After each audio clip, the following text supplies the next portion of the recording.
wabarakatuh. Perkenalkan, nama saya Enelda dari Universitas UIN Immanuel Padang. Di sini saya akan menjelaskan tentang RFL dari kegiatan KSR PMI.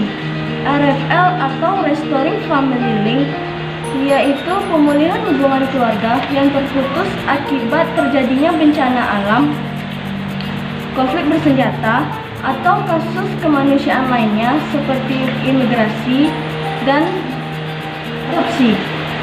Pentingnya RFL yaitu untuk membantu masyarakat yang kehilangan anggota keluarganya akibat terjadinya bencana alam,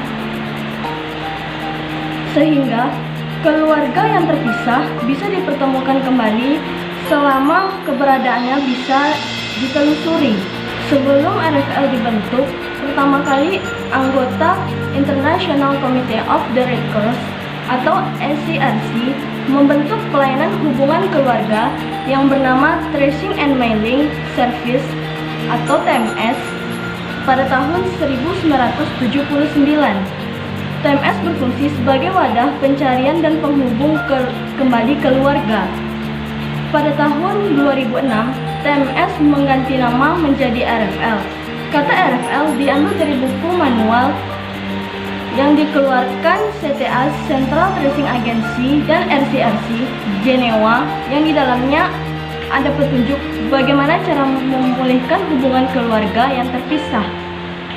Central Tracing Agency atau CTA adalah sebuah divisi di markas besar RCRC di Jenewa. Tugas utamanya adalah untuk mengsupervisi dan memberi petunjuk tujuan RCRC untuk memulihkan hubungan keluarga yang hilang akibat konflik atau kekerasan internal. Kedua, untuk memberi kontribusi kepada Perhimpunan Nasional Palang Merah dan Bulan Sabit Merah yang ingin mengadakan pelayanan tracing.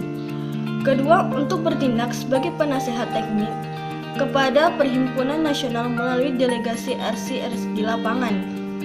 Tracing dan Mailing Service atau TMS ini didirikan pada tahun 1979 untuk membantu pengungsi Vietnam yang datang ke Indonesia dengan jumlah yang terus meningkat yang ditempatkan pemerintah di Pulau Galang, Kepulauan Riau. Ada beberapa jenis layanan yang diberikan oleh RFL. Yang pertama, pada masa damai. Masa damai adalah masa normal di saat bencana telah terjadi. Ada beberapa layanan pula yang diberikan. Pertama, berita Palang Merah. Berita Palang Merah merupakan jaringan komunikasi alternatif yang dikirim melalui jaringan Palang Merah dalam surat terbuka yang ditulis dalam formulir standar Palang Merah. Formulir standar Palang Merah berupa nama dan alamat lengkap pengirim maupun penerima. Kedua, terbatas pada berita pribadi atau berita keluarga, tidak berbau politik, ekonomi, militer. Tiga, teks berita sebatas kolom yang tersedia dalam formulir. Keempat, dikirim hanya melalui jaringan Gerakan Palang Merah, yaitu RCRC dan Perhimpunan Nasional. 5, RCM tidak dapat digunakan di luar Gerakan Palang Merah. Kedua, layanan yang diberikan berupa tracing request adalah sebuah permohonan yang dibuat mengenai keberadaan seseorang yang dinyatakan hilang. Ketiga, layanan yang diberikan anak tanpa pendamping. Anak tanpa pendamping adalah anak yang terpisah dari kedua orang tua, kerabat lain dan tidak dalam pengasuh oleh orang dewasa yang berdasarkan hukum atau adat. Di dalam masa konflik. Dalam masa konflik ini, layanan yang diberikan berupa satelit phone.